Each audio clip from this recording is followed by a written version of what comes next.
Good morning all of you. My name is Pooja. I reading third class.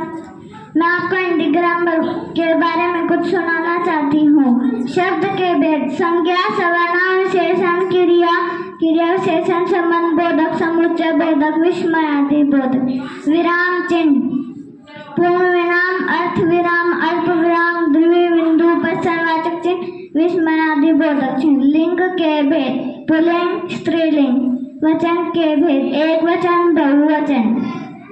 वर्ण के दो भेद होते हैं: स्वर, व्यंजन। स्वर के तीन भेद होते हैं: ह्रस्व स्वर, दीर्घ स्वर, क्लुप्त स्वर। व्यंजन के चार भेद होते हैं: स्पष्ट व्यंजन, अंतस्थ व्यंजन, उष्म व्यंजन, संयुक्त व्यंजन।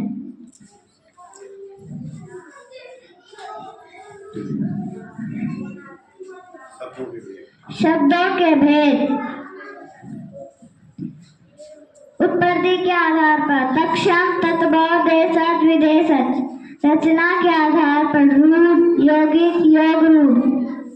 विभक्ति चिन्ह: कर्ता ने कर्म को करण से के द्वारा, संप्रदान को के लिए, अपादान से अलग होना, संबद्धका के कीरा रेरी, अधिकरण विपर संबोधन है अरयो। संज्ञा के भेद: व्यक्तिवाचक संज्ञा, जातिवाचक संज्ञा, भाववाचक संज्ञा, द्रव्यवाचक संज्ञा, समूहवाचक संज्ञा। विकार के आधार पर विकारी शब्द, अविकारी शब्द। अर्थ के आधार पर सार्थक शब्द, निरर्थक शब्द। प्रयोग के आधार पर संज्ञा, सर्वनाम, विशेषण, क्रिया, क्रिया विशेषण, संबंध बोधक, समुच्चय बोधक, विस्मयादि बोधक। उत्पत्ति के आधार पर तत्क्षण, तत्भव, देशज, विदेशज। रचना के आधार पर रूढ़, यौगिक,